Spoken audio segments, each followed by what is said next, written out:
বড় হরিণ দেখেন, সুন্দরবনের হরিণ, কত বড় হরিণ দেখেন বন্ধুরা। ওই তো জঙ্গলের ভিতরে চলে গেল। কিছু বাদর আছে এখানে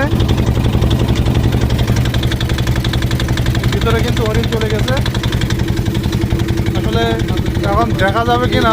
এই তো হরিণ, ওই যে সুন্দরবনের হরিণ দেখছেন। কত বড় সুন্দর হরিণ।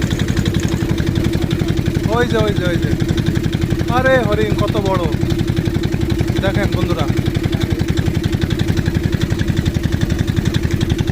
আর এগুলো সবার বাদর। বাদর কি করে এখানে? আমি তো সব কিছু পেয়ে গেলাম।